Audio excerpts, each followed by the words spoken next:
Mais c'est bon, c'est bon, c'est bon. Voilà, c'est bon. Bon, après, je laisse comme ça. J'éteins ou je ferme le volet là. Ok. Salut Julien, tu nous entends? Connect. Merci. Merci. À demain. Ah non, on ne peut pas demain. Ciao. Toi. Il a un problème de connexion, Arnaud, donc sa fibre ne fonctionne plus. Donc il va se connecter avec son téléphone.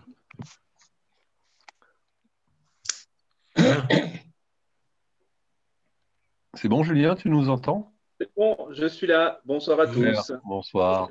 Salut. Alors, Arnaud va essayer avec son portable, son téléphone.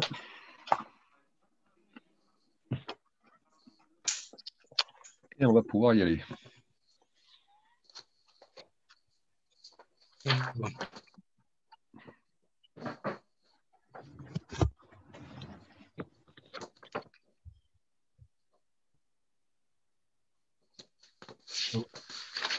Voilà, Arnaud. C'est bon, Arnaud? Tu nous entends? Ton micro.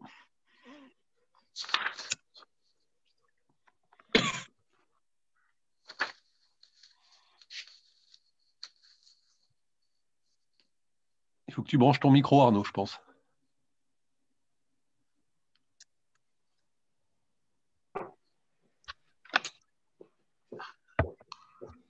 Tu nous entends, Arnaud? C'est oui de la tête si tu nous entends. Tu ne nous entends pas non plus.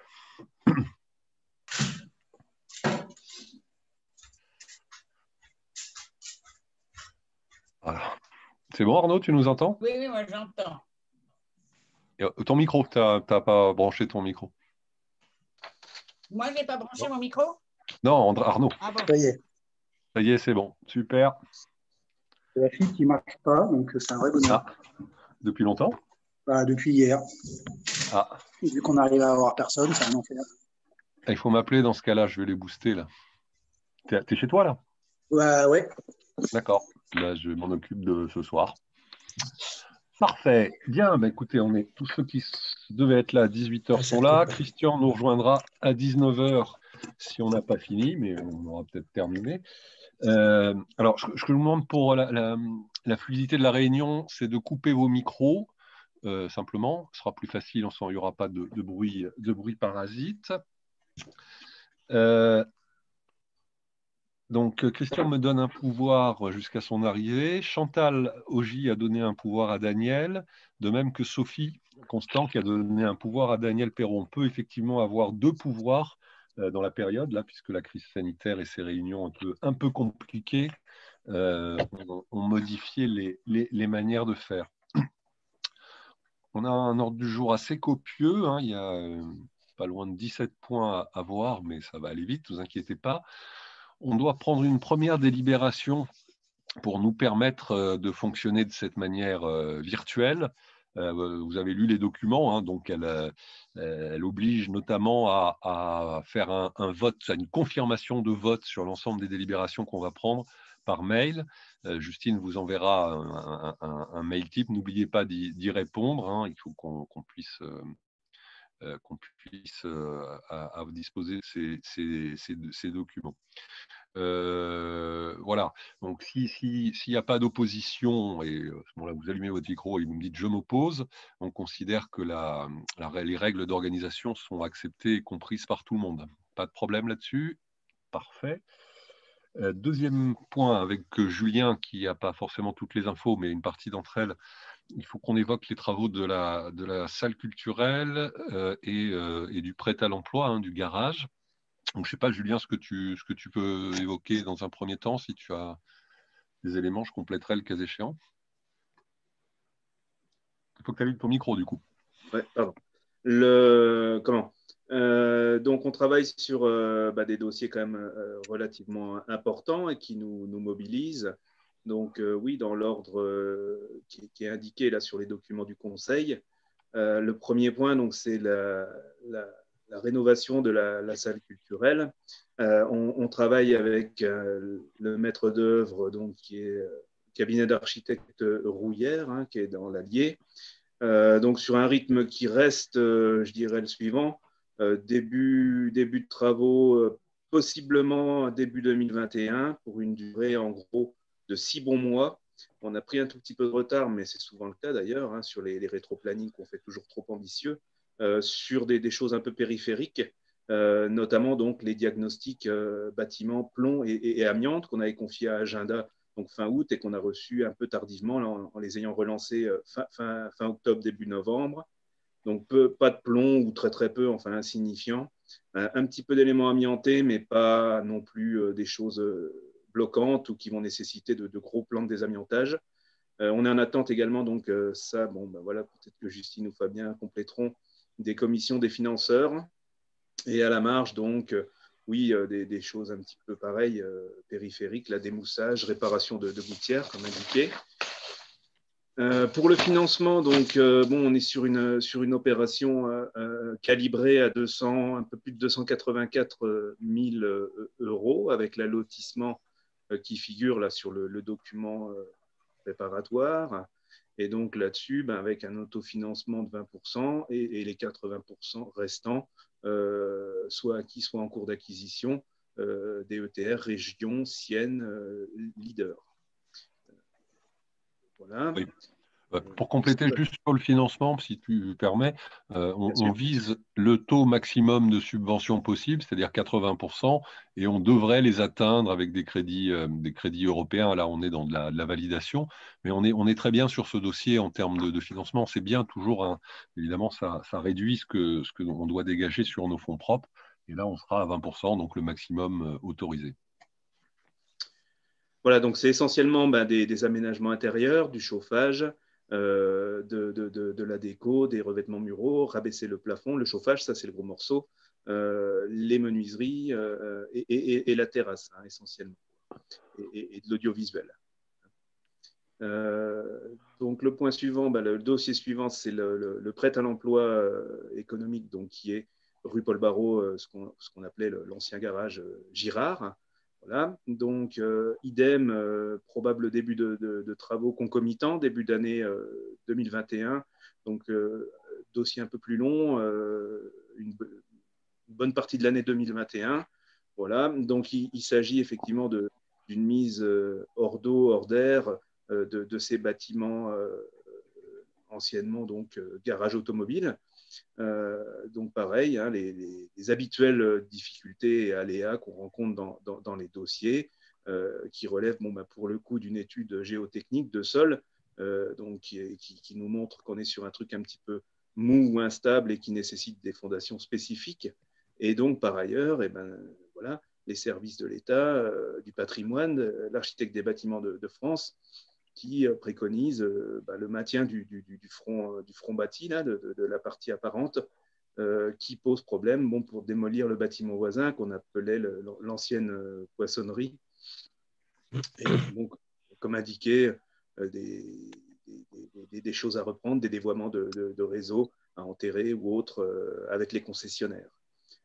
Donc l'opération là est effectivement calibrée à un petit peu plus de 540 000 euros, avec également donc des financements DETR Région Leader, avec un autofinancement qui est un peu plus élevé là pour le coup. Voilà ce que je pouvais vous dire à ce stade. Donc là, on travaille avec Coréa, hein, Cyril Brûlé, notamment sur la maîtrise d'œuvre. Bon, c'est pareil, on est en train de compléter le financement, ça ne devrait pas poser de difficultés. On a eu une première visite avec les architectes de l'État qui sont venus sur le site, qui n'avaient pas de remarques particulières, mais à l'écrit, l'architecte des bâtiments de France, qui n'est pas très facile, hein, semble-t-il, revient sur l'avis qu'avait donné son adjoint. Bon, c'est pas dramatique, on va trouver une astuce. On va trouver le moyen de faire. Alors, je rappelle qu'il y a deux bâtiments, enfin que le bâtiment est scindé en deux. D'une part, un prêt à l'emploi pour une activité et l'autre partie, 90 mètres carrés sur le bas du garage, hein, vers le jardin côté parking, qui a vocation, on va en reparler tout à l'heure, à accueillir un espace soit pour fabriquer du vin, soit pour fabriquer de la bière, soit pour fabriquer du cidre avec les gens d'Odessa, hein, qu'on verra tout à l'heure, qui vont s'installer très vite là, à l'ancienne école maternelle, mais qui garderont aussi une activité côté rue Paul Barreau. Donc tout ça, c'est plutôt pas mal. Alors, après, faut que j'envoie un message, excusez-moi. Sur la question des votes. Ah, excusez-moi.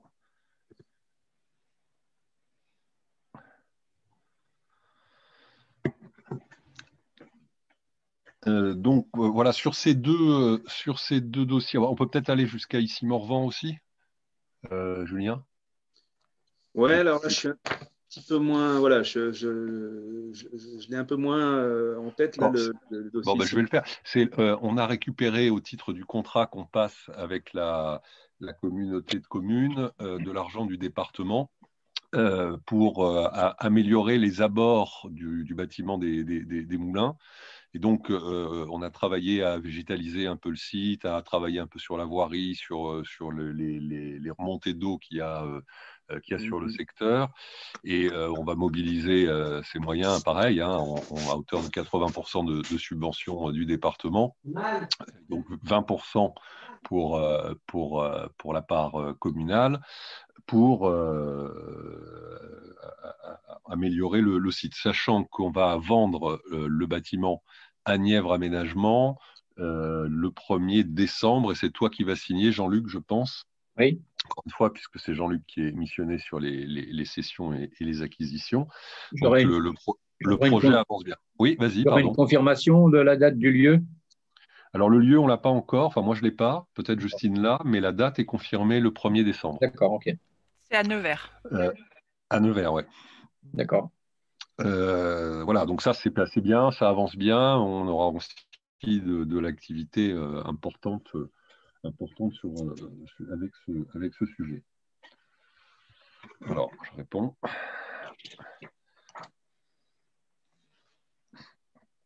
Excusez-moi encore.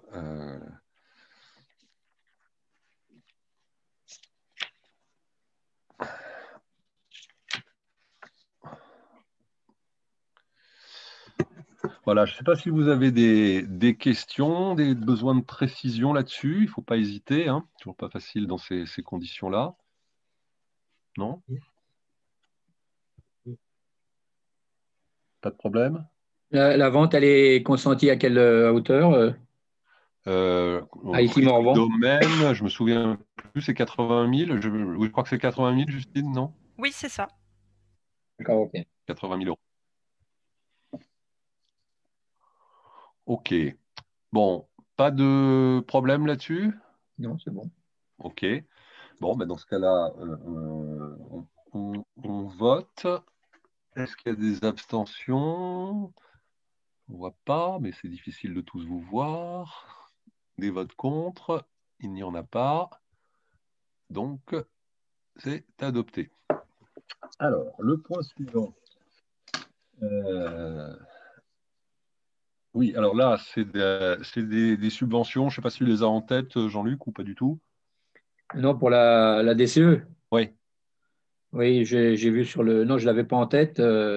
Bon, je rappelle, la dotation cantonale d'équipement, c'est une enveloppe qui est réservée au conseiller départemental, donc votre serviteur aussi, pour accompagner les projets des communes. Donc chaque année, on a à peu près de l'ordre de, pour la commune, entre 7 et 8 000 euros. Cette année, c'est 7 324 euros qu'on va flécher sur l'acquisition d'un broyeur et sur l'acquisition de matériel informatique. Donc il n'y a rien de très particulier. Le broyeur coûte 5 000 euros et le matériel informatique, on en a pour un peu plus de 6 300 euros. Donc, dans un cas, notre autofinancement est de 20%, dans l'autre, il est de 48%. Enfin, ça revient globalement au même. Il fallait attribuer ces montants-là pour avancer. Est-ce qu'il y a des questions là sur ce sujet? Ça va, c'est clair? Pas de problème, hein, je pense, là-dessus. OK. Pas d'abstention, pas de vote contre. Je vous remercie, c'est adopté. Alors ensuite, le projet de calèche. Donc, vous avez vu qu'on a mobilisé la calèche pendant la belle saison, en tout cas la période après Covid, pour faire des tours de marché. Ça a bien fonctionné pendant tout l'été, jusqu'au beau jour, hein, jusqu'à la fin des beaux jours plus exactement. Et là, on l'avait déjà évoqué, l'idée était de voir comment on pouvait substituer au transport par bus pour les enfants de la maternelle qui vont au collège, un transport en calèche. Donc pour ce faire, évidemment, celle qui a tourné pendant l'été n'était pas adaptée, hein, puisqu'elle n'avait que 6 places. Donc là, on a identifié avec notre partenaire de Servon à la fois le coût de la prestation à l'année, ainsi que le coût d'acquisition d'une calèche, puisque... tu n'entends pas? Qui n'entend pas? C'est bon? Bon. Donc le dossier se divise en deux parties. La première qui est le coût de fonctionnement de l'opération. Alors je reprends les documents, hein, qui est chiffré à 41 400 € hors taxe. Et de manière à évidemment mobiliser le moins d'argent possible de la commune, ce sera une expérimentation, on sollicite des crédits européens, hein, le fonds Leader en l'occurrence, à hauteur de 80%, et ce qui nous fait un autofinancement idéal à 20% à hauteur de 8 280 €. Ça, c'est pour faire fonctionner le dispositif. Pour acheter la calèche, dont on va regarder bien sûr comment ensuite on la revend. On la revend à celui qui va la conduire, hein, parce qu'on ne saurait pas, nous, se servir d'une calèche. Donc, comment on récupère nos billes? On a un montant total de 23 000, un peu plus de 23 000 €, avec la mobilisation de la dotation d'équipement des territoires ruraux, qui est une aide de l'État qu'on sollicite chaque année sur nos projets d'investissement, à hauteur de 60%. La même chose avec les fonds européens Leader, qu'il faut d'ailleurs consommer, donc on sera forcément éligible à hauteur de 20%. Et il nous restera donc, nous, en autofinancement, 4 610 € à fournir. Donc, c'est des opérations qui sont intéressantes, puisque, hormis le coût de fonctionnement, le coût d'investissement, l'achat de la calèche ne nous coûtera rien, puisque les 4 010 € qu'on mobilise, nous seront remboursés par le prestataire. C'est une sorte on va lui faire une sorte d'un système de location-vente de la calèche, et on testera, dès qu'on a bouclé nos financements, on testera ce transport en calèche de la maternelle au collège. Voilà. Est-ce que vous avez des questions là-dessus? Est-ce que c'est clair ce que je raconte? Ça va?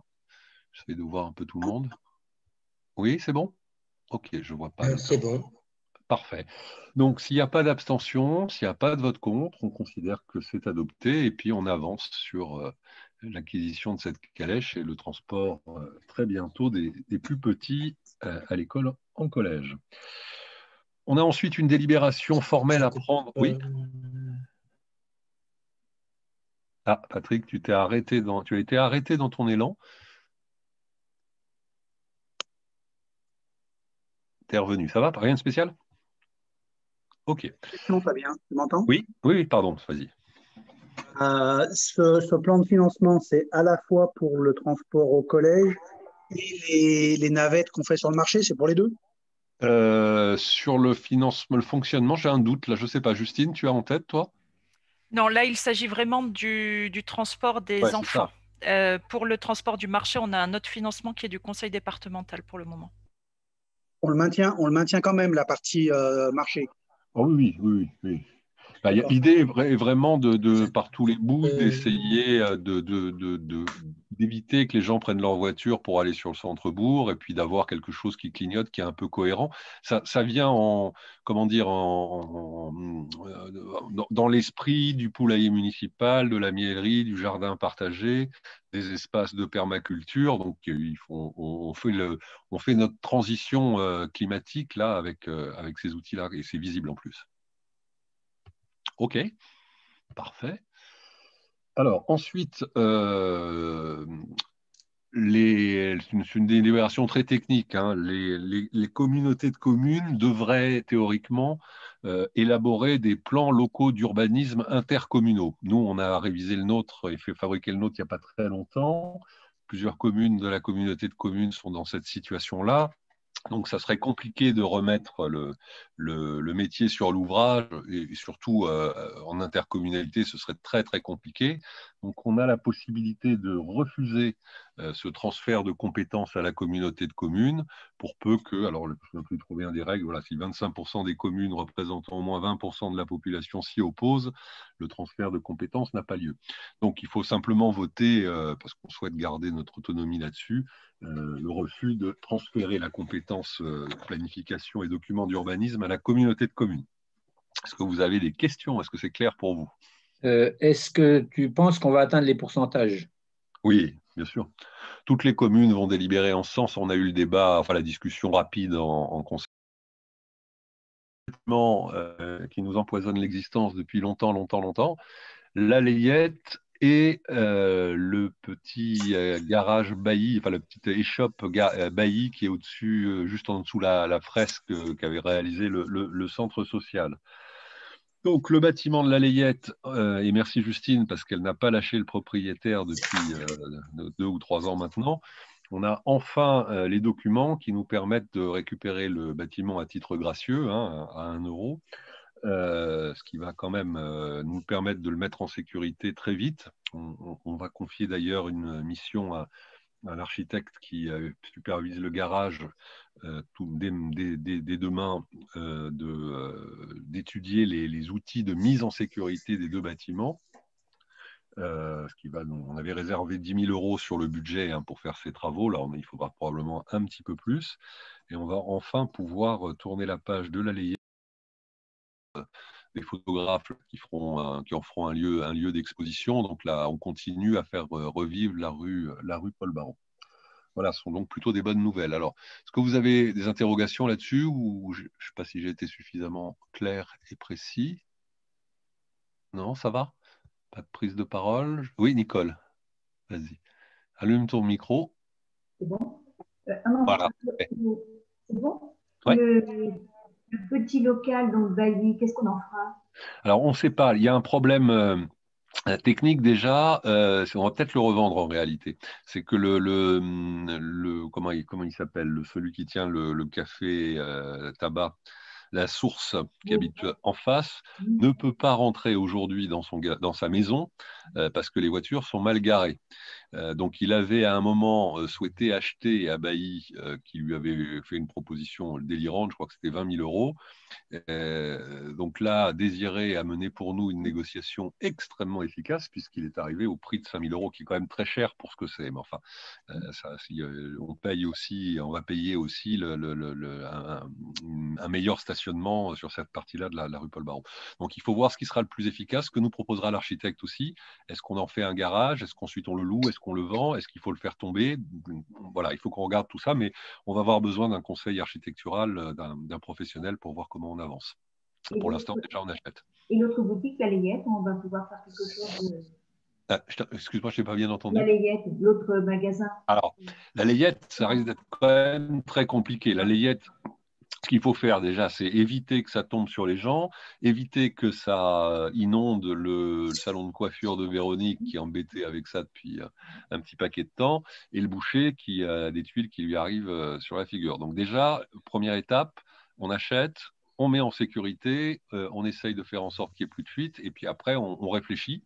Une des idées qui avait été évoquée là, quand on avait travaillé sur les villages du futur, c'était d'en faire une sorte de jungle urbaine, c'est-à-dire de faire tomber un peu la façade en faisant attention parce qu'elle doit tenir un peu les maisons qui sont des 2 côtés, et voir si on ne pouvait pas faire un aménagement minéral et floral pour donner là aussi un petit coup d'oxygène.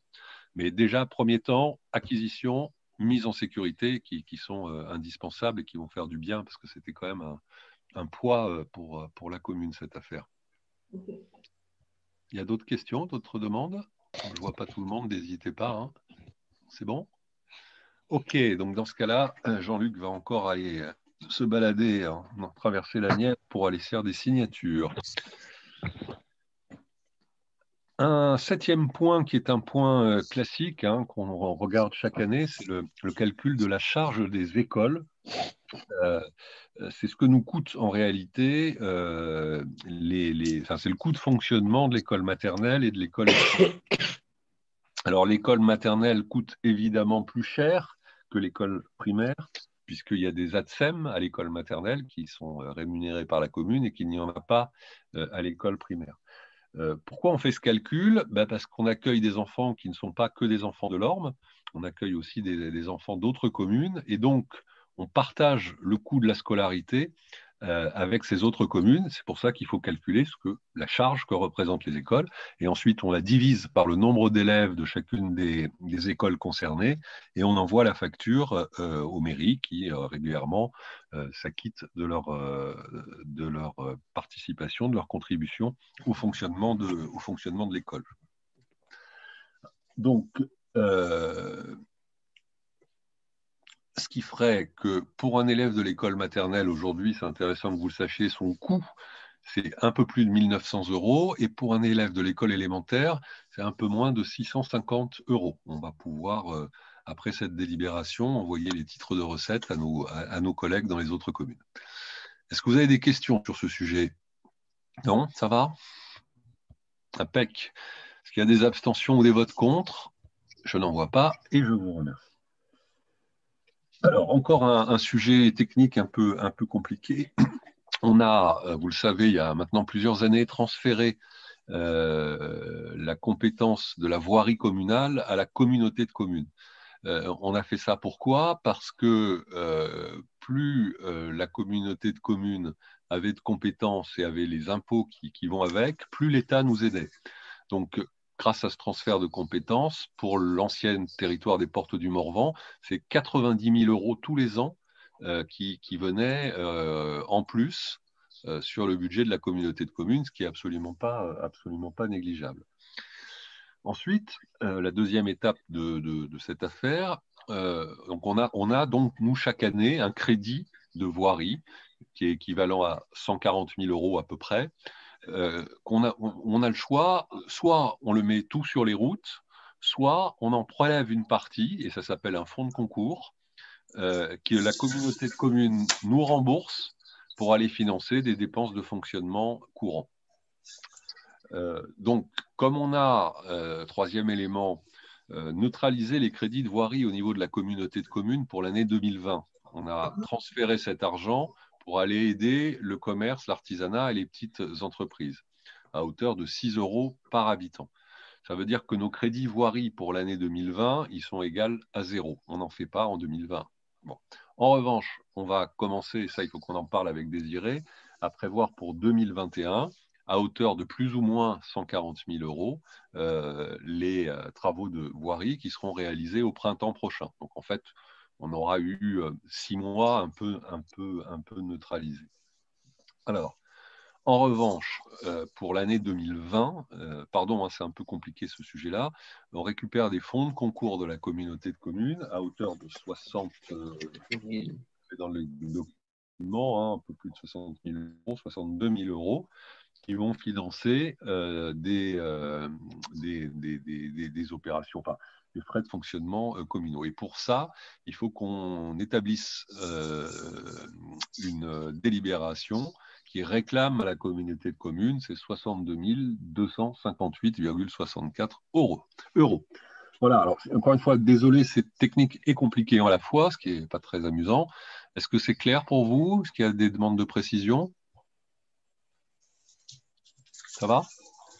J'ai l'impression. Encore une fois, je ne vous vois pas tous, donc je suis obligé de jouer de la souris pour repérer les mains qui se lèveraient. OK, donc s'il n'y a pas d'abstention ni de vote contre, je vous en remercie, et puis on va récupérer ces 62 000 € pour faire fonctionner et investir sur la commune.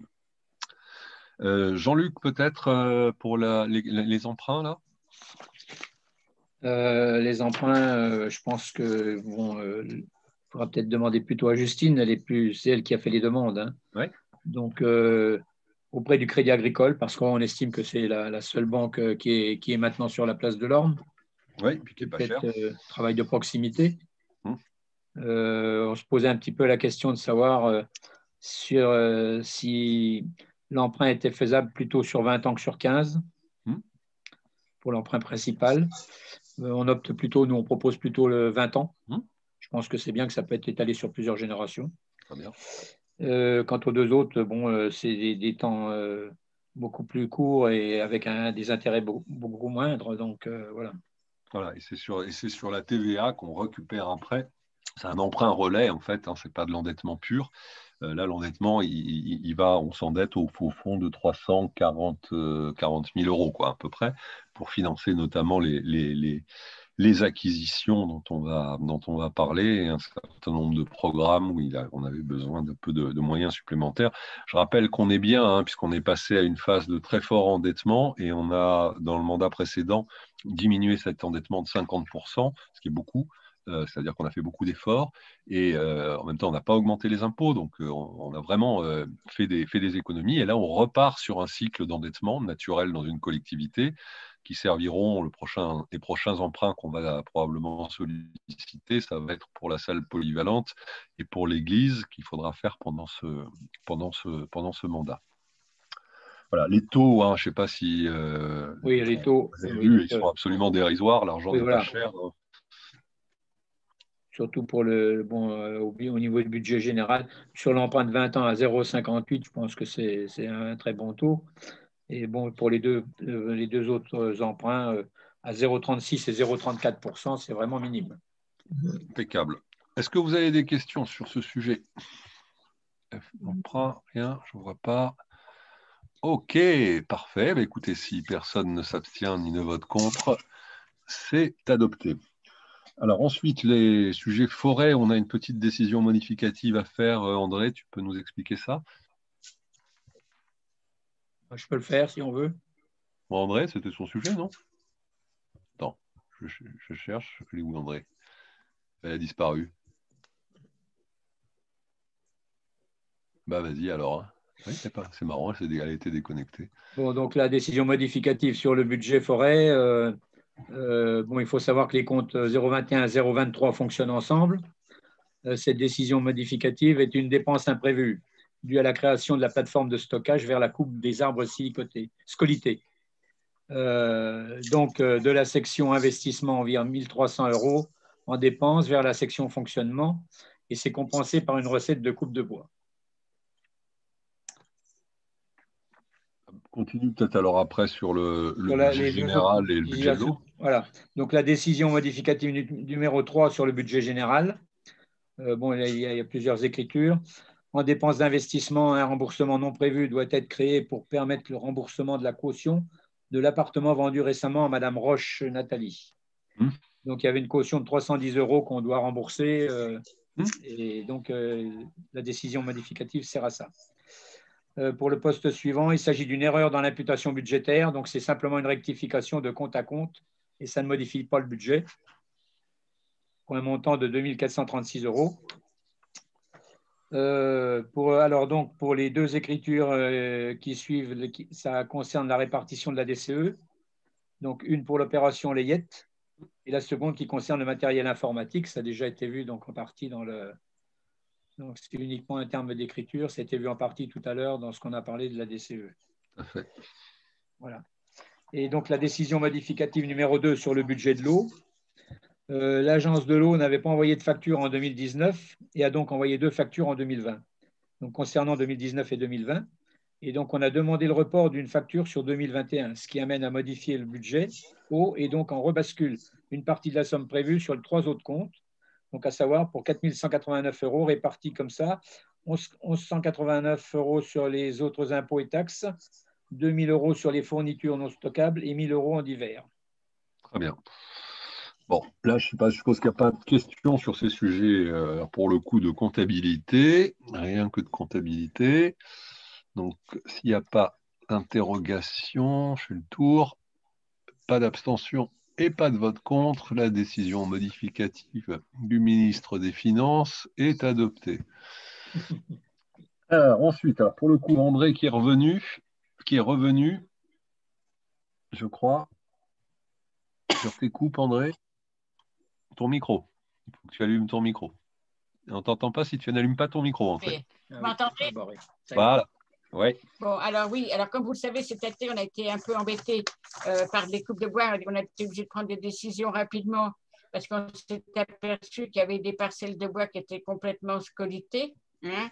Donc, c'est plutôt une régularisation là, de ce qu'on a fait et des coupes de bois qui sont en cours. Hein.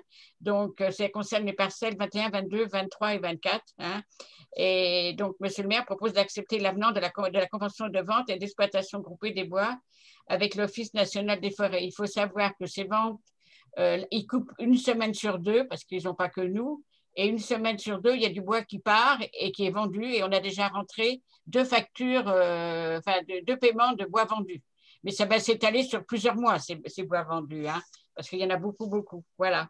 Très bien. Ça représente combien d'hectares, en vrai? Il y a à peu près 15 hectares. Entre 10 et 15 hectares.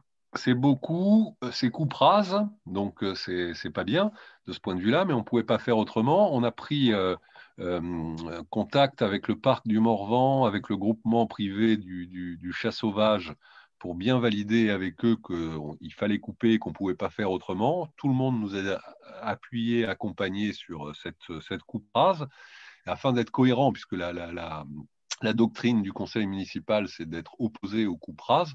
On a fait réaliser des pancartes, des panneaux d'information pour expliquer ce qu'on vient de vous dire et que voilà, ce soit bien clair si vous êtes interrogé. Bien sûr qu'on est opposé aux coupes rases, mais là, on ne pouvait rien faire du tout, malheureusement. Et on a l'estimation que tu avais, André, c'est de l'ordre de 50 000 euros. 50 à 60 000 euros qui vont rentrer. À peu près. Hein, voilà. C'est déjà pour pas mal. Pour l'instant, on n'a aucune critique de personne. C'est quand même positif. C'est peut-être parce qu'on a bien fait les choses, qu'on a mis les panneaux et tout.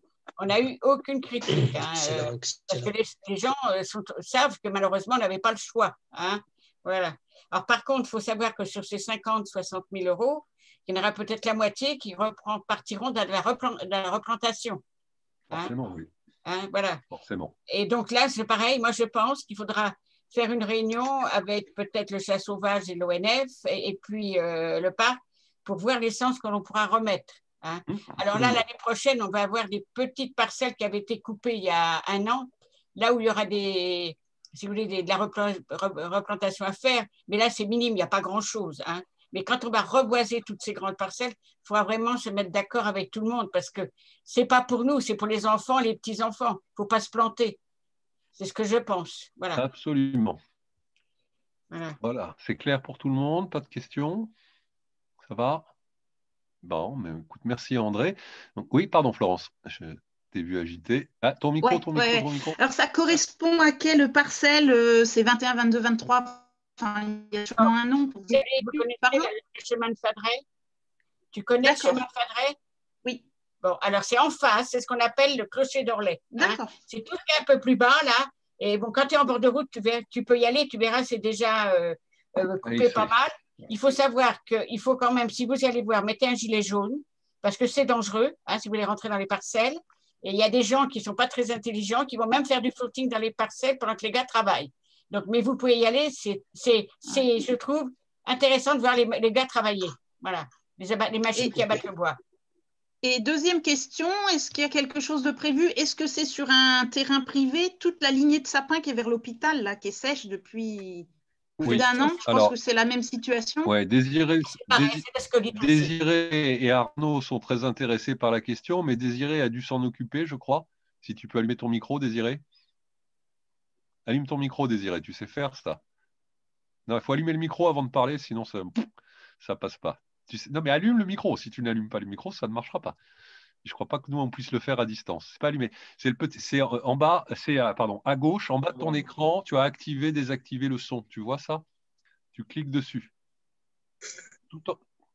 Tu vois, Désir. Alors, à gauche de l'écran, en bas. Non, mais tu regardes ton écran Zoom. C'est pas gagné. Hein. Non, il aurait dû le laisser ouvert.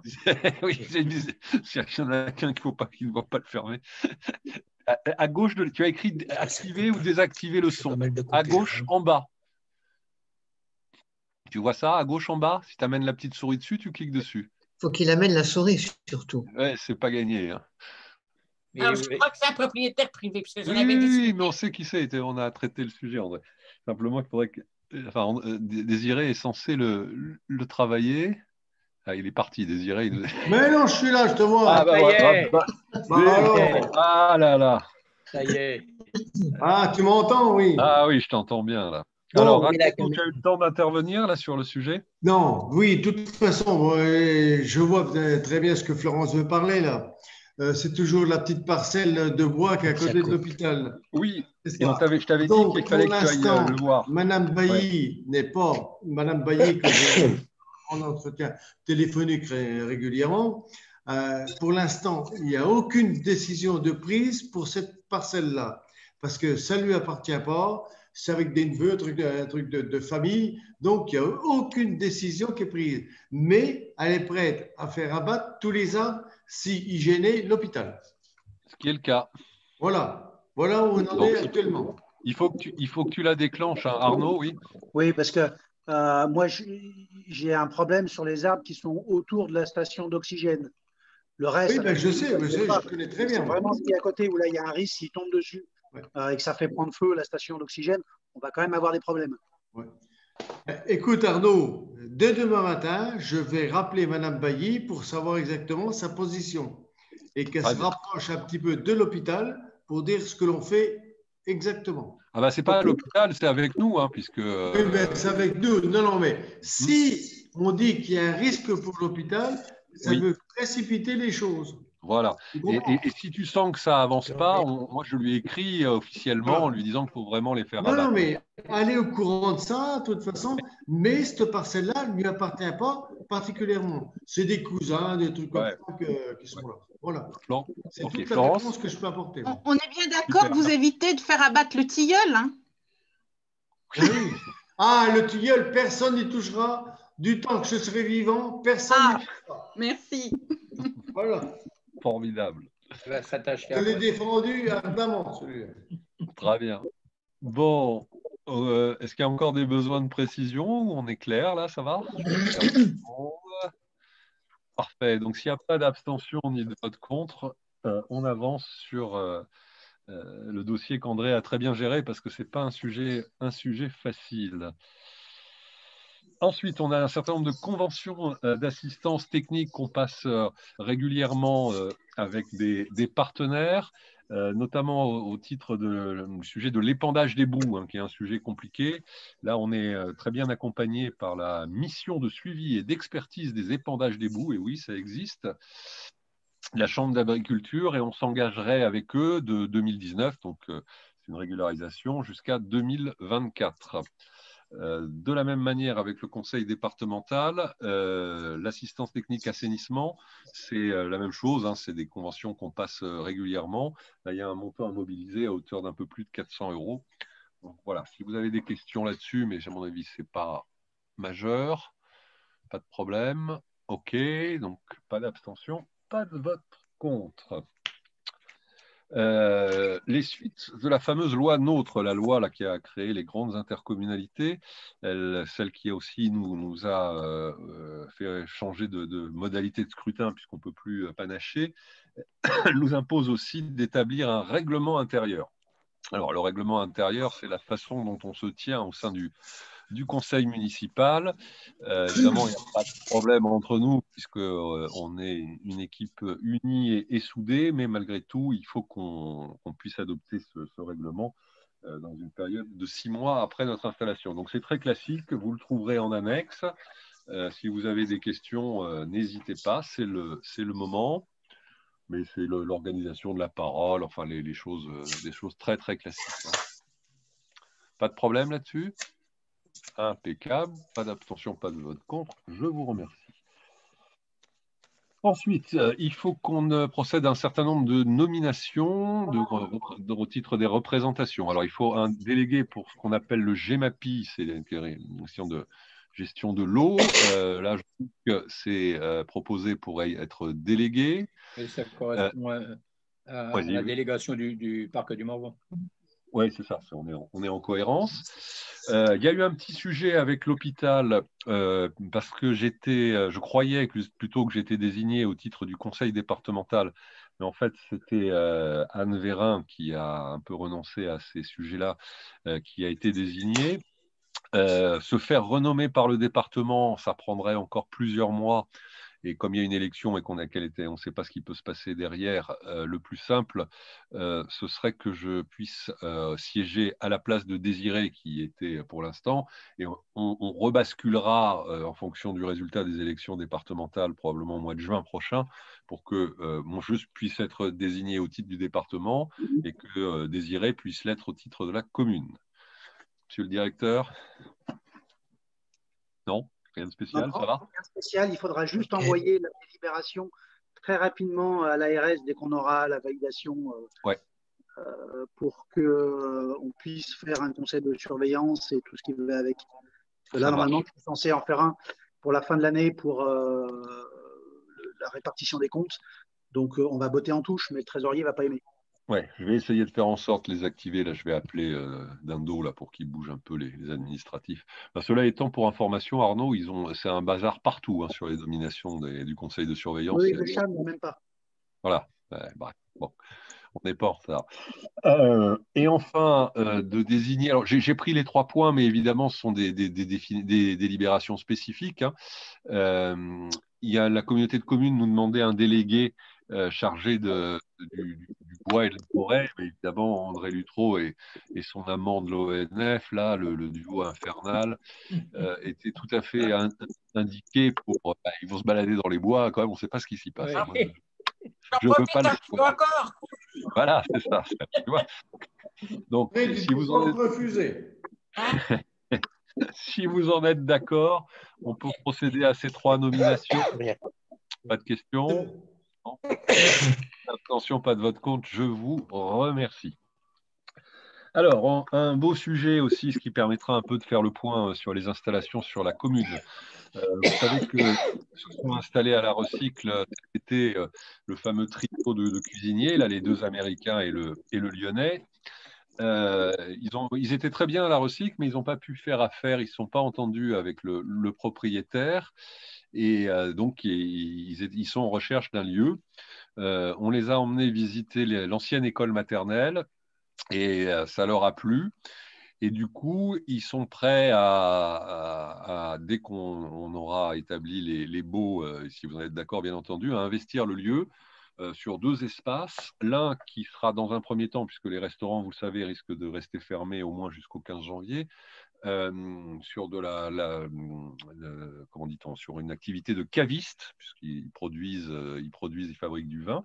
Donc ça leur permettra d'ouvrir très vite en faisant des travaux assez minimum sur le site.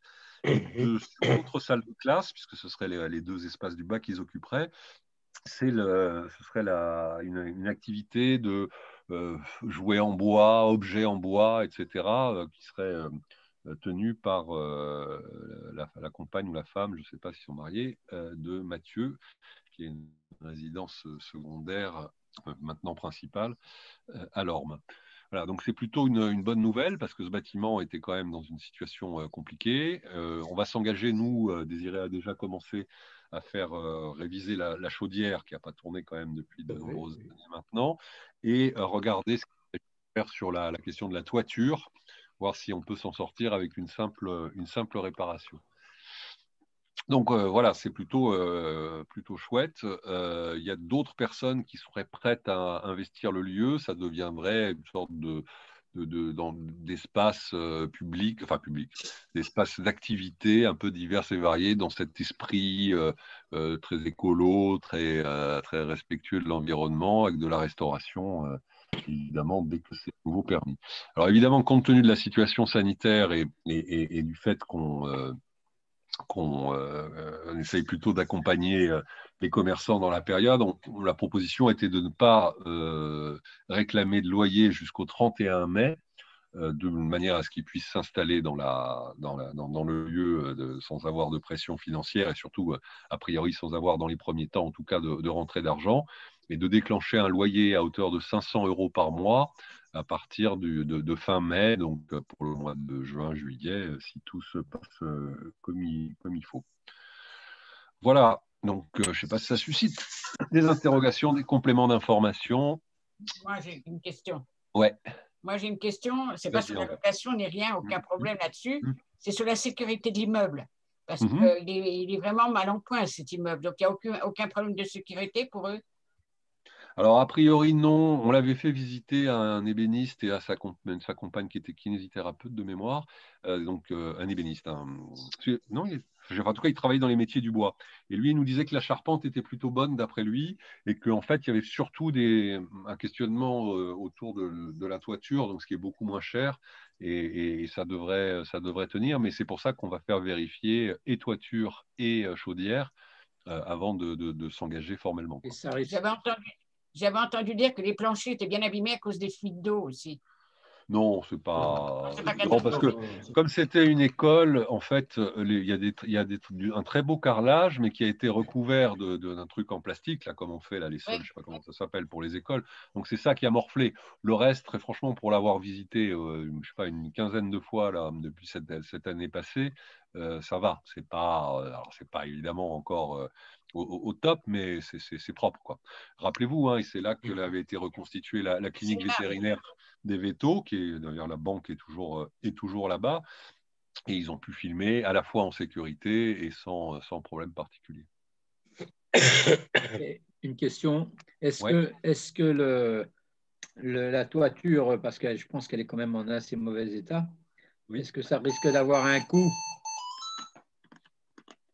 Ah ben, ça peut, mais on va voir là comment on s'arrange. On est vraiment dans une logique de partenariat. Ils ont plusieurs investisseurs à leur côté, donc ils ont un peu d'argent à mobiliser. Nous, l'engagement qu'on a pris est uniquement une vérification. On n'a pas évoqué de travaux denses. On fera dans la négociation, évidemment, s'il y a un peu d'argent à mobiliser. C'est plus facile de le faire quand il y a une activité que quand il n'y en a pas. C'est plus plaisant, quoi. Ça, c'est plus cohérent, en tout cas. Ça nous permet de trouver plus facilement des subventions, le cas échéant, quoi. Ma question aussi, c'était de savoir si, par exemple, s'il y a un coût au niveau chaudière et toiture, est-ce que du fait qu'ils ont la gratuité jusqu'au mois de mai, ils pourraient supporter ce coût? Ce sera à négocier avec eux. C'est là où on verra. Nous, à ce jour, ce qu'on prendra à notre charge, c'est la révision le diagnostic de la chaudière et le diagnostic de la toiture. Une fois qu'on aura ces éléments financiers, on discutera avec les porteurs de projet et on verra comment ça peut fonctionner. Il faudrait que ça repasse en conseil, quoi. Si, le cas échéant, pas forcément. Mais Fabien, ouais. Est-ce que là, comme tu dis, la révision de la chaudière que j'ai vue, parce que j'ai revisité entièrement l'établissement avec Mathieu, là, on a fait le tour de l'établissement, enfin, on a vu un petit peu tout ce qui n'allait pas. Est-ce qu'on le fait maintenant, avant la signature du bail, ou on attend que le bail soit signé? Non, alors ce n'est pas la révision de la chaudière, c'est le diagnostic de la chaudière. Oui, le diagnostic, mais c'est oui, on le fait, bien sûr. Oui, il faut lancer. Ouais, il faut lancer les deux sujets tout de suite. Parce que plus vite tout ça est réglé, ça leur permet de commencer plutôt leur activité. Voilà. OK. Donc au plus vite. Bien, est-ce que vous avez d'autres questions là-dessus? Non, je ne vois pas. Tour. Non. Alors, juste en périphérie, avant de voter formellement, donc vous dire que ça bouge quand même pas mal, hein, puisque, je vous l'ai dit tout à l'heure, le fleuriste Bierry est repris dans la rue. L'ancien Sictronic rue du Pont National est aussi occupé par quelqu'un qui va donner des cours de guitare, qui va proposer des expositions, des concerts quand on sera dans un monde plus normal. On avance aussi sur la reprise de l'étang du Goulot, où il y a eu un peu de retard de prix par le notaire. Mais la vente devrait se réaliser assez rapidement, donc pour la restauration de qualité, à emporter dans un premier temps et en activité toute l'année, et pas simplement pendant la période d'été, dans un second temps. Donc il y a quand même on va avoir au fond une année, quand on met bout à bout la crèche, la salle culturelle, ici Morvan, le garage, le resto du Boulot, les photographes rue Paul Barreau, l'école maternelle, le caviste, toujours rue Paul Barreau, et je dois en oublier encore un ou deux, on n'est pas loin d'avoir une dizaine de changements importants dans l'année 2021 sur la commune. Donc ça va provoquer forcément du questionnement, ce qui est bien normal, mais surtout une attractivité qui va être confortée par l'ensemble de ces travaux. Peut-être, Désiré, tu peux faire un point sur le calendrier de la crèche. Sur le calendrier de la crèche, bon voilà, là on est en phase de démolition toujours, qui se passe très bien.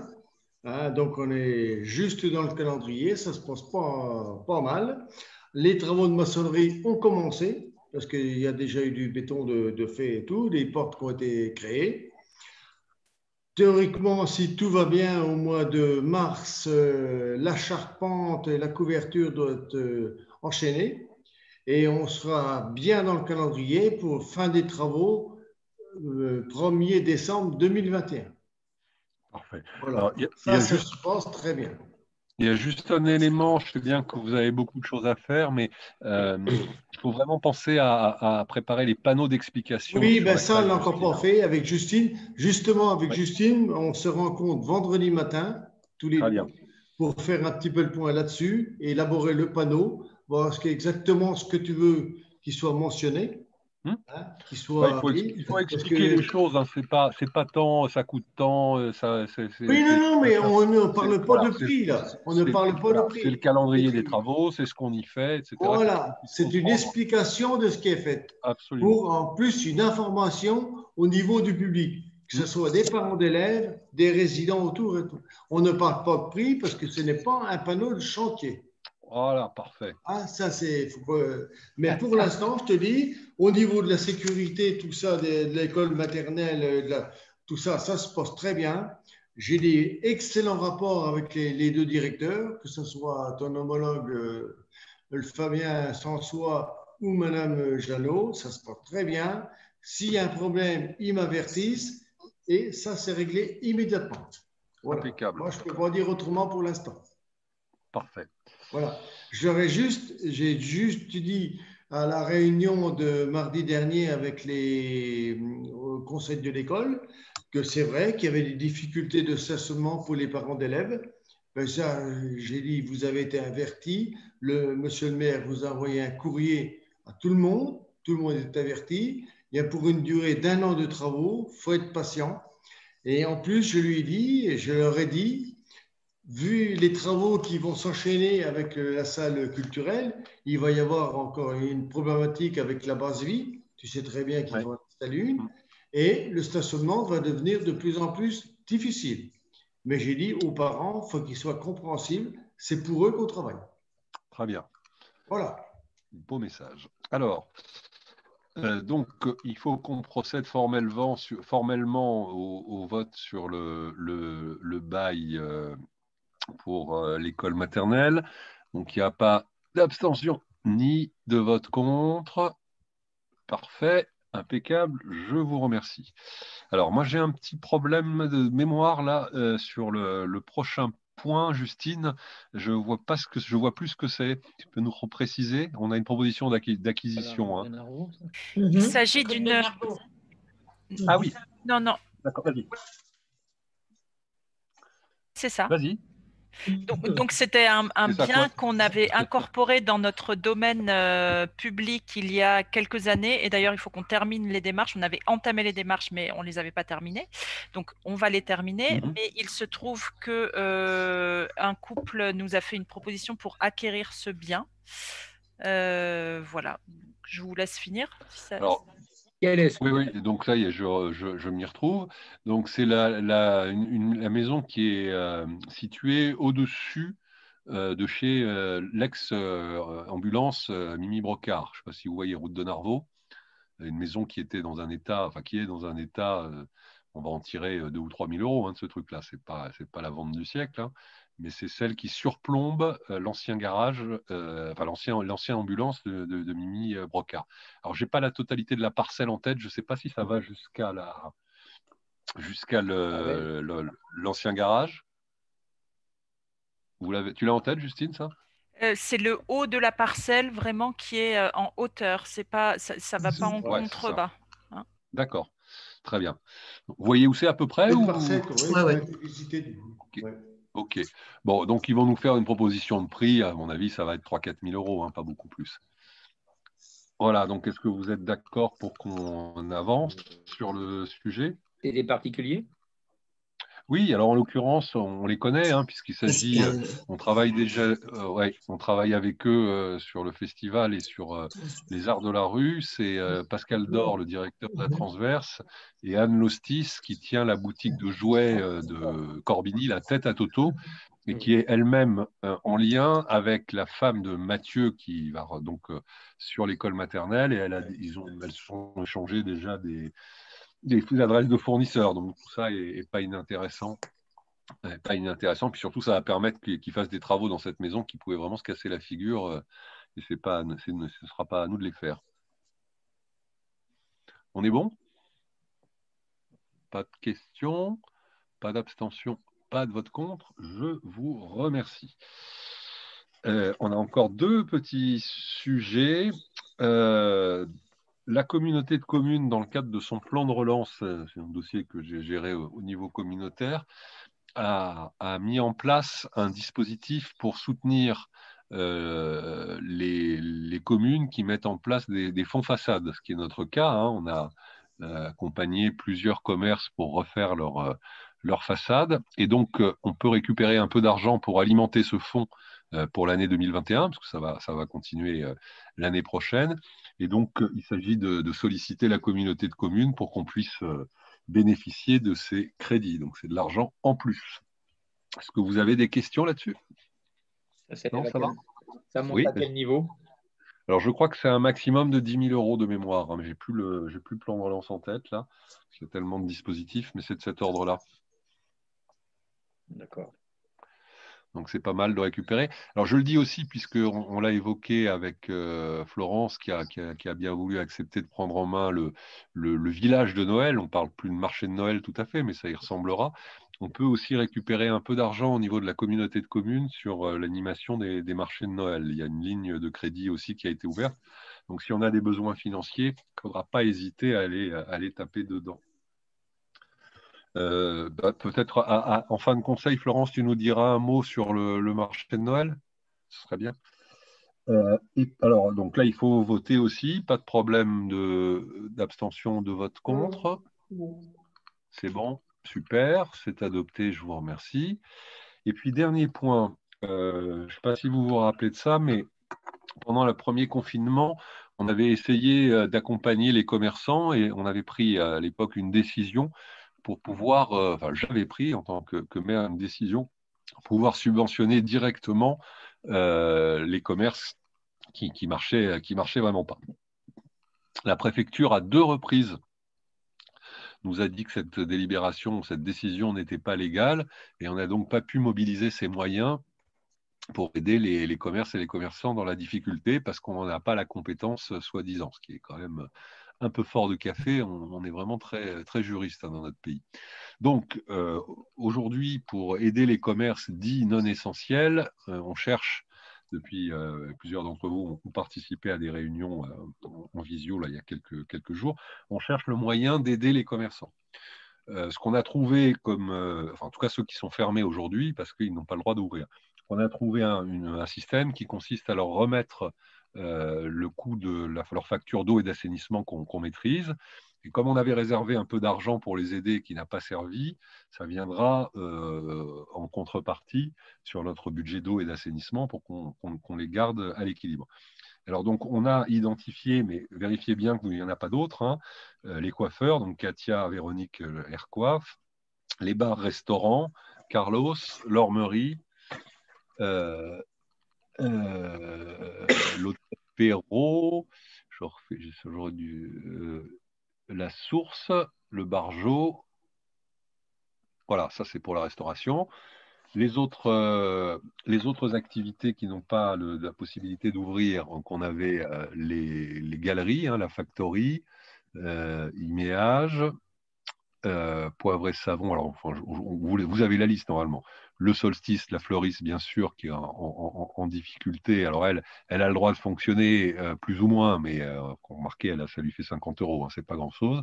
Chez Idéfix, le toilettage pour chiens, l'œil à facettes et Évasion, le chaman qui est en face de chez Macaré, Catherine.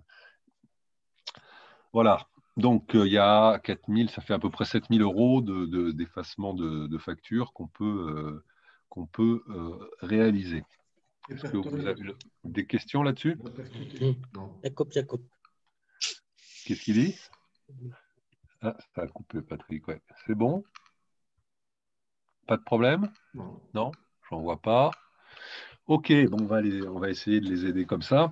On va essayer de voir aussi si on peut mettre un système de bons cadeaux en place. On est en train d'y travailler.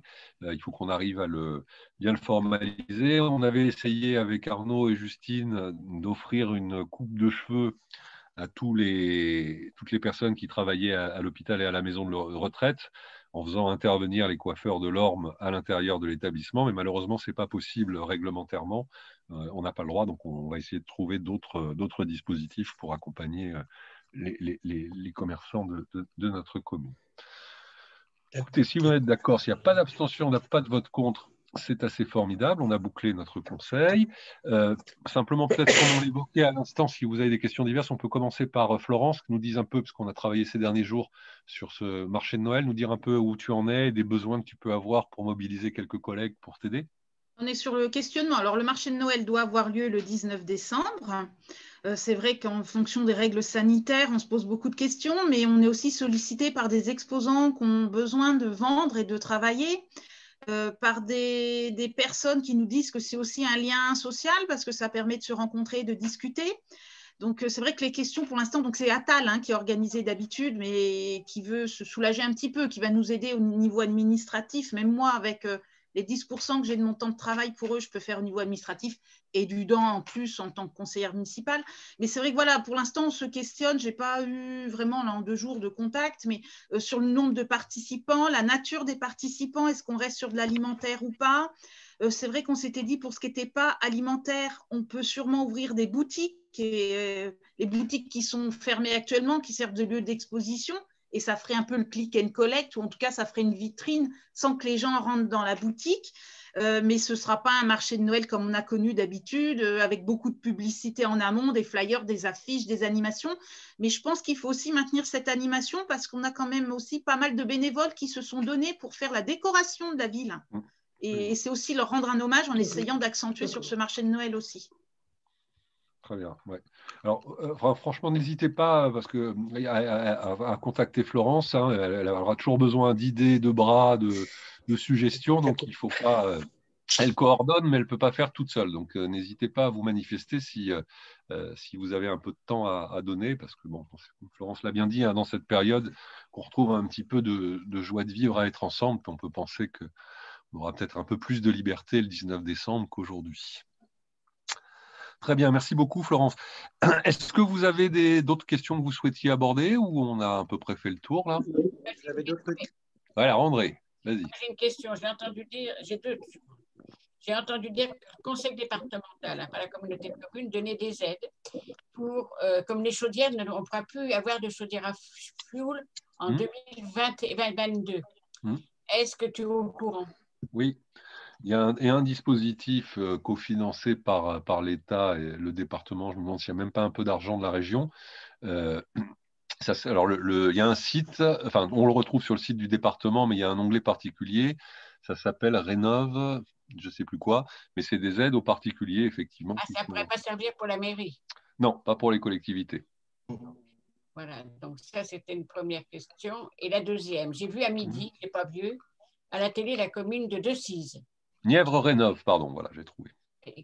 La commune de Decize qui, vous savez que quand on a fait la réunion là, sur comment aider les entreprises, j'avais suggéré qu'on expose, par exemple, au supermarché, si on était d'accord, par exemple, des cadeaux, des choses comme ça. À Decize, ils ont mis chez les commerçants, là, c'était un boucher. Il y avait un maroquinier qui avait mis des sacs, il y avait un bijoutier qui avait mis des petits bijoux.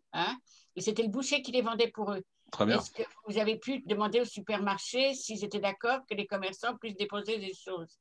Pas encore, mais effectivement, ça fait partie des sujets qu'on doit traiter. Oui. Voilà, c'est tout. D'accord. Non, c'est bien dans les tuyaux, tout ça. André, excuse Fabien. Je t'en prie. Oui. Pour répondre à André concernant la chaudière de la mairie, on a commencé à travailler avec Pierre-Étienne sur le remplacement de la chaudière. Oui. Et pour l'instant, c'est d'une phase un petit peu de travail. Donc, je ne peux pas dire exactement ce qu'on va faire. Mais la réflexion est lancée.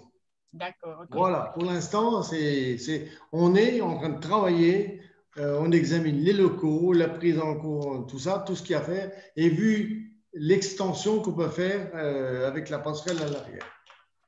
Donc, on a travaillé déjà là-dessus. OK. Parfait. Est-ce qu'il y a d'autres sujets, d'autres questions? J'avais cru. Arnaud, je crois. Oui. Ouais, bon, il y a plusieurs choses que je voulais partager. La première information au niveau de l'hôpital, je pense que tout le monde a su qu'il y avait eu un cas positif à l'EHPAD. On a testé tout le monde à J0 puis à J7. On n'a aucun autre résident, aucun autre agent qui sont positifs. Bon, voilà, c'était pour vous le dire si vous ne l'aviez pas eu l'info, pour éviter qu'il y ait des fausses informations qui circulent sur l'hôpital. Une autre information sur l'hôpital, on est en train de changer un ensemble de chaudières qui alimentait l'ancien bâtiment qui est en face des promenades. Donc rez-de-chaussée pour la maison de santé et après premier niveau, deuxième niveau qui sont quasiment par l'hôpital. On va créer une sous-station de chaleur. On a aujourd'hui un budget qui est de 90 000 € pour faire ce changement de moyens de chauffage. Et il va falloir qu'on voit avec la communauté de communes pour qu'elle participe au niveau du rez-de-chaussée de la maison de santé. Moi, je n'ai pas attendu pour faire les travaux puisque ça va nous lâcher du jour au lendemain et je n'ai pas envie que l'ensemble des professionnels de santé viennent râler à la mairie en disant on n'a plus de chauffage. Mais financièrement, la trésorerie va me tomber dessus si on ne trouve pas une solution. Donc ça, c'était juste de l'info. Troisième point d'info dont je voulais parler tout à l'heure, je n'ai pas pu parce que j'ai oublié de désactiver mon micro, c'était sur la pharmacie et prête à l'emploi rue Paul Barreau. Puisque les deux projets vont ensemble, puisque l'idée du prêt à l'emploi économique, c'est in fine pour y mettre la pharmacie. Pourquoi ça fait déjà 2 ans qu'on travaille avec la mairie sur le devenir de la pharmacie de l'Orme, puisqu'il y a 2 soucis majeurs sur la pharmacie. Le premier, c'est qu'elle n'est pas accessible aux personnes à mobilité réduite et qu'on s'était engagé vis-à-vis de l'État en tant que pharmacie à trouver un autre local aux normes. Et le deuxième souci de la pharmacie, c'est qu'aujourd'hui, il y a une mutation du travail de la pharmacie sur la vaccination, sur des entretiens pharmaceutiques, sur tout un tas de choses qui font que les locaux aujourd'hui des pharmacies ne sont plus adaptés. Aujourd'hui, si vous allez vous faire vacciner à la pharmacie, c'est pas dans des conditions qui sont acceptables. Donc aujourd'hui, les pharmacies n'ont que 2 solutions. Soit laisser leur outil de travail tel qu'il est en sachant pertinemment qu'il ne sera jamais repris et que dans 10 ans, quand le titulaire partira à la retraite, la pharmacie fermera avec eux, soit trouver un autre local. Nous, la démarche qu'on avait entreprise il y a déjà un petit moment était de dire économiquement, la pharmacie, son intérêt propre est de se rapprocher du bien. Donc, de chercher à se mettre autour du bien, entre le bien et les temps du boulot, des choses comme ça. Ce qui est une démarche logique pour la pharmacie, ce qui l'est beaucoup moins dans le sens des villages du futur et de la démarche qui est entreprise par l'Orme. Donc, c'est en ce sens où on a travaillé avec Fabien et avec le pays pour trouver une autre solution. Et l'idée a été effectivement de faire un prêt à l'emploi puisque le budget nécessaire pour déplacer la pharmacie et la mettre dans l'ancien garage Girard est sans commune mesure avec la création d'un bâtiment neuf à l'extérieur de la commune. Donc la pharmacie n'avait pas la capacité financière d'investir 1 demi-million d'euros sans aucune rentabilité derrière, puisqu'il n'y aura pas plus de clients demain qu'aujourd'hui à la pharmacie. Donc voilà, l'idée a été émise de faire un prêt à l'emploi, l'objectif étant que la pharmacie soit locatrice de la mairie sans notion de crédit bail ou de choses comme ça. L'idée, c'est que le loyer couvre la totalité des frais de remboursement de l'emprunt sur une durée qui sera à définir, et qu'une fois ce crédit terminé, les revenus de location permettent à la commune de faire un autre programme. Donc voilà un petit peu, ça fait un petit moment que le projet est en cours avant les élections, etc. Mais maintenant que ça commence à avancer, ça va commencer à se savoir, on va commencer, nous, à en parler. Donc il est important que l'ensemble du Conseil soit au courant. Et dans ce sens-là, Justine, il faudra bien marquer que je ne participe pas au vote sur le plan de financement qui a été défini tout à l'heure. Donc voilà, si vous avez des questions, n'hésitez pas. Moi, j'ai une question. Qu'en est-il de l'accueil de l'EHPAD à l'heure actuelle? L'accueil de l'EHPAD. Alors, aujourd'hui, on a toujours bloqué les visites dans le sens où on n'a pas encore eu la totalité des résultats des agents. On les aura certainement demain dans la journée. Donc, tant que je n'ai pas la certitude absolue que l'ensemble des tests me reviennent négatifs, je ne réouvre pas.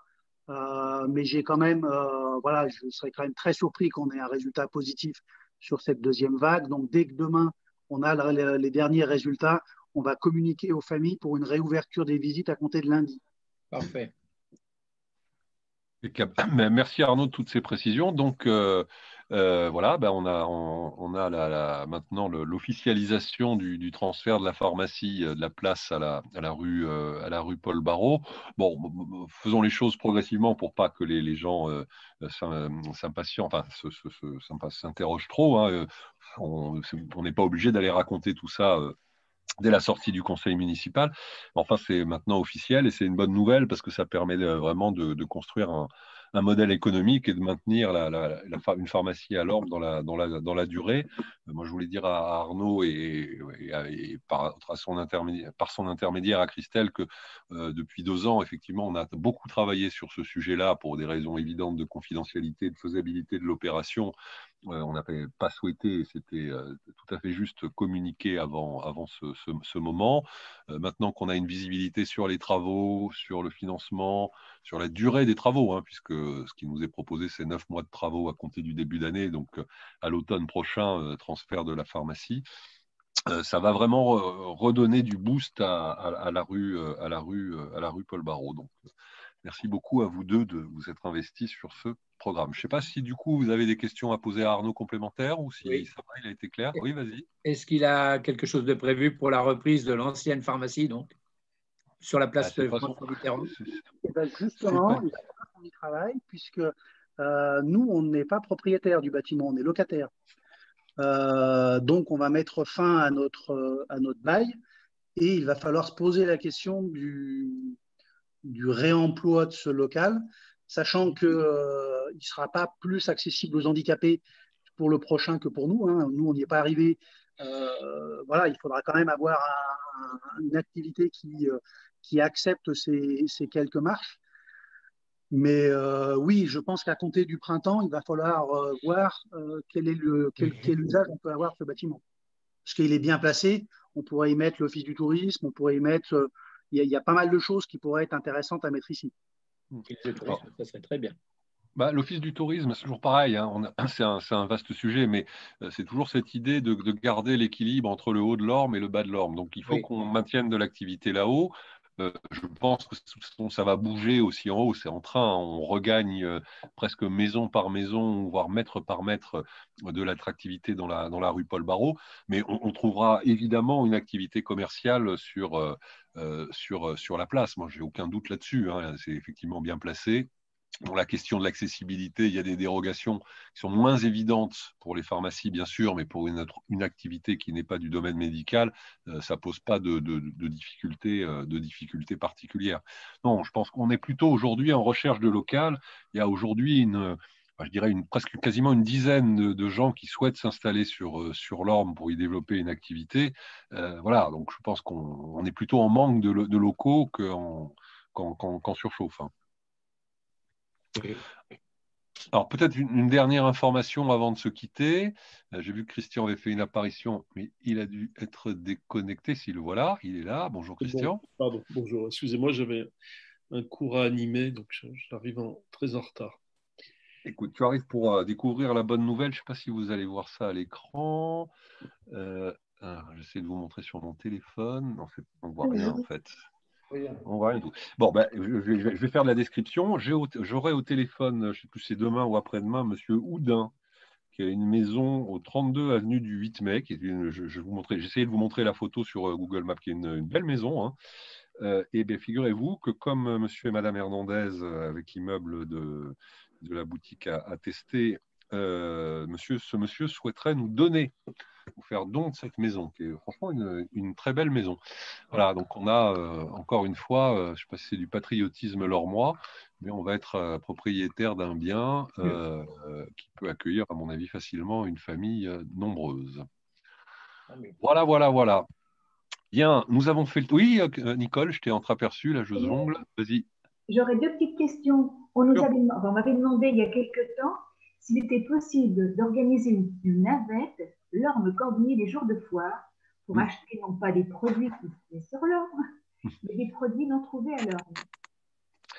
C'est une question dont il faudrait qu'on débatte, à mon avis, plus longuement, parce que c'est toujours pareil, quoi. Entre la rivalité entre l'Orme et Corbigny étant ce qu'elle est, le procès en vous organisez le soutien au commerce de Corbigny contre celui de l'Orme va vite nous tomber dessus. Bon, en même temps, moi, je pense qu'il n'y a pas de sujet, parce qu'il faut que les deux communes travaillent ensemble et ça va de soi, mais ce n'est pas quelque chose qui est, à mon avis, totalement consensuel. Mais il faudra qu'on se repose un peu collectivement la question. Oui, Florence, après la deuxième question de Nicole, il faudra qu'on se pose la question un peu, pas uniquement au sein du conseil municipal, mais avec les habitants et réfléchir.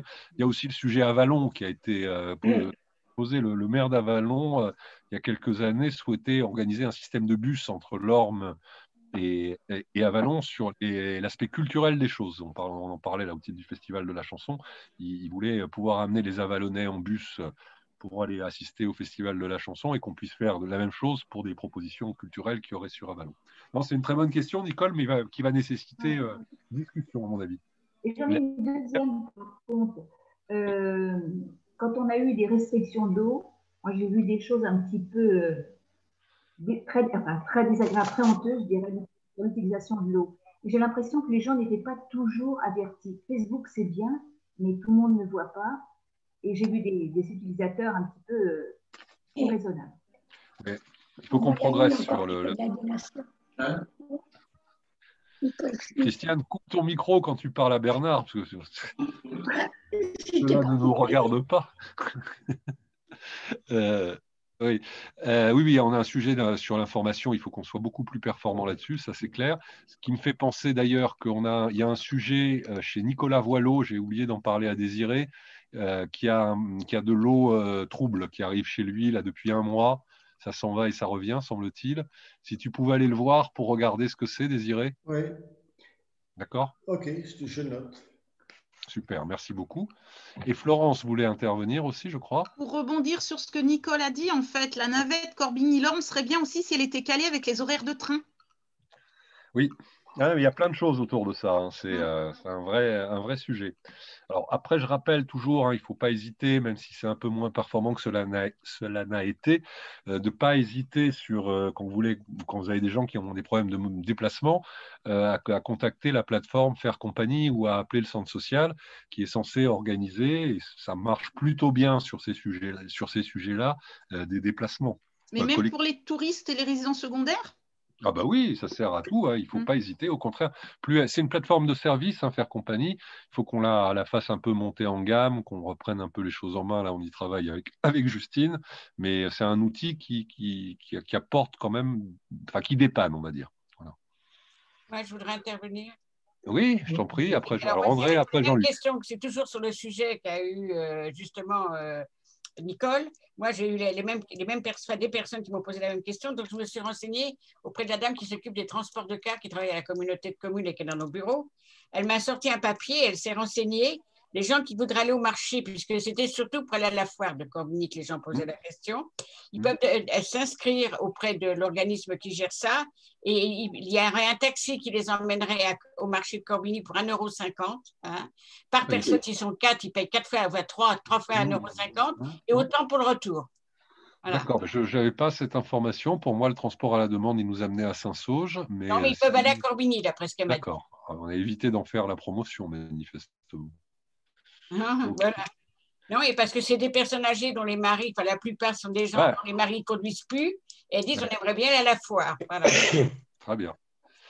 J'ai eu deux remarques de gens qui se plaignent de ne pas savoir où payer l'assainissement et l'eau, parce que c'est marqué de payer auprès de leur trésorier public, mais ce n'est pas spécifié où. Or, il y a des gens qui ne savent pas que c'est à Château-Chinon. Alors là, on a eu une envoyé leur règlement à Clamecy et un à Nevers. Ouais. Alors, une information, semble-t-il, mais je parle sous le contrôle de Justine. Théoriquement, Carlos est candidat pour, c'est Marie-Gaëlle peut-être qui m'en avait parlé, pour reprendre enfin faire accepter de la facturation, c'est ça, Justine, non? Alors, on a déjà pu payer l'eau chez Carlos cette année, donc par carte ou espèce. Pas de chèque. Par contre, alors effectivement, il y avait une histoire de mise en page sur la facturation cette année où on n'a pas pu mettre que c'était à Château-Chinon, mais enfin, la perception à Château-Chinon, elle y est depuis maintenant mais les gens 3 ans. Ouais, il faut qu'ils lisent leur facture. Mais l'histoire de Carlos est quand même intéressante pour le coup. C'est encore une manière. Il faudrait communiquer pour que ce soit public. Oui. Absolument. Oui, pardon. J'ai vu beaucoup de gens venir justement à la mairie pour payer, pensant payer l'euro, et je les ai envoyés chez Carlos, mais ils n'étaient pas au courant. Ah, alors mettons-nous d'accord. Justine? Alors, les gens n'étaient pas au courant, c'est ça? Ah oui, les gens, oui, évidemment. Ah oui, Carlos était au courant, bien sûr, c'est moi-même payé chez Carlos. Non, voilà, donc je ne le savais pas non plus. Donc, ok. Jean-Luc, tu avais une deuxième question? Tu avais dit deux sujets? Non, c'est bon? C'est bon. Ok. Est-ce qu'il y a d'autres interventions? Fabien, oui, est-ce que tu veux que je donne une information sur la réunion qu'on a eue ce matin, enfin la matinée, qu'on a eue ce matin avec Hydrelec Pagani concernant les captages d'eau? C'est une question qui va être débattue pendant encore quelques mois. C'est juste une information que je veux donner à l'ensemble du Conseil. On a pris en compte le captage de la Bussière. On a rencontré le propriétaire parce que tu sais que le captage de la Bussière, c'est une propriété privée. On a rencontré le propriétaire qui nous a expliqué comment que ça se passait exactement, la distribution de l'eau sur les quelques maisons de la Bussière, parce que ça concerne que 6 maisons. Et tu sais que la réunion qu'on a eue au mois de septembre sur l'eau, on a reçu des gens de la Bussière, des propriétaires qui étaient là-haut, qui se plaignaient de ne pas avoir d'eau en quantité nécessaire quand ils venaient dans leur résidence secondaire. Tu t'en rappelles de ça? Oui, plus que mon rappel. Donc, ça, c'est tout le début maintenant, parce que je pense que ça va être un dossier qui va être assez long à débattre. On a pris en compte avec Pascal ce matin à l'achat d'Hydrelec et Pagani, et j'étais avec Thierry ce matin. Donc, il y a beaucoup de questions qui vont se poser avant d'emmener l'eau à la Bussière. Et ça, c'est juste une information que je veux vous donner comme ça à l'ensemble du Conseil, parce que moi, j'ai rendez-vous vendredi avec Justine. Je vais tout lui donner le compte-rendu de la réunion de ce matin. Et je te dis qu'on n'est pas arrivé à distribuer l'eau à la Bussière. Oui, c'est compliqué. Voilà, c'est juste une information que je veux donner, moi. On l'a bien expliqué aux deux. Il y avait 2 habitants de la Bussière qui étaient à notre réunion publique. Là. Ils ont bien compris comment les choses fonctionnaient. Bon, on est aujourd'hui, ils ont vu qu'il y avait des priorités, qu'il y avait les choses n'étaient pas aussi simples qu'elles l'étaient, et puis surtout l'aspect le plus important, c'est qu'on pensait pouvoir se raccorder sur le syndicat de Corbigny, mais que eux aussi maintenant on commence à avoir des problèmes de production d'eau, et que cette option-là n'est plus possible. Donc on réfléchit à des options complémentaires. Ok, parfait, merci Désiré. Écoute, excuse-moi. Là, ce que je voulais dire, tu m'entends? Oui, on t'entend tous. Là, ce que je voulais dire uniquement, là, c'était une réunion encore pratiquement préliminaire, un petit peu, suite à la réunion sur l'eau que nous avons eue. On a dit qu'on étudierait les captages, le surplus, le trop-plein qui coulait donc sur Fadret, donc là, qu'on va prendre en compte, et la Bussière. Et ça, c'était juste une première réunion qu'on a voulu faire sur le site prendre en compte un petit peu tout ce qu'il y avait et en rencontrant le propriétaire et les gens du hameau de la Bussière. Et ça, c'était primordial d'avoir une première réunion maintenant là-dessus. C'est juste une information que je te donne. Tu sais que l'art de la pédagogie, c'est l'art de la répétition, Désiré. Quel talent! Tu aurais dû faire prophète. Tu sais que l'art de la répétition, c'est l'art de la pédagogie. Quel talent! Oh, quel talent, tu penses? Bah, si. C'est tout ce qu'elle va dire pour l'instant, mon ami. Bien. Est-ce qu'il y a d'autres questions? Oui, moi, Justine, j'avais juste une petite remarque, enfin, quelque chose à vous dire plutôt. Oui. La perception a mis en place un service décentralisé depuis mardi. C'est-à-dire que depuis mardi dernier, vous pouvez vous rendre et les habitants peuvent se rendre à la maison des services au public, au centre social, à Lorme, pour rencontrer quelqu'un des services publics des finances, pour avoir des renseignements sur les impôts, enfin, tout type d'informations sur ce qui concerne la perception en règle générale. Donc en proximité à Lorme. Alors là, il faut qu'on revoie quand même, parce que quand on avait rencontré l'année dernière le directeur général des finances publiques, qui est plutôt pas mal, hein, ceux qu'on a eu avant étaient moins performants, il a envie de faire des choses. On l'avait interrogé sur le fait de savoir si on mettait cette permanence, c'est ça, hein, en mairie ou chez France Service. Moi, j'ai toujours un doute sur le fait que ce soit au centre social. Il faut qu'on réfléchisse bien, qu'on reparle un peu avec lui. La mairie, pour les affaires des impôts, enfin tout ce qui est ces sujets-là, est peut-être plus adapté que le centre social, en tout cas plus identifié par les habitants. Donc, il faudra bien qu'on regarde où est-ce qu'on le fait atterrir, ce monsieur, y compris pour nous, hein, parce que vous savez qu'on a de grosses difficultés avec la perception de Château-Chinon. Le fait de l'avoir sous la main et qu'il puisse régler des problèmes de la collectivité, ce ne serait pas un luxe. OK. Bon, il faudra communiquer de toute façon là-dessus, Justine. Oui, mais on l'a su mardi et ça commençait mardi. Oui. Voilà. Bien sûr.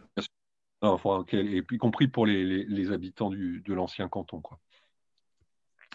OK, tout cela est riche, hein. Il y avait 17 points à l'ordre du jour, mais on va rajouter. Est-ce qu'il y a d'autres questions? On est bon? Je regarde, personne. Votre dernier mot?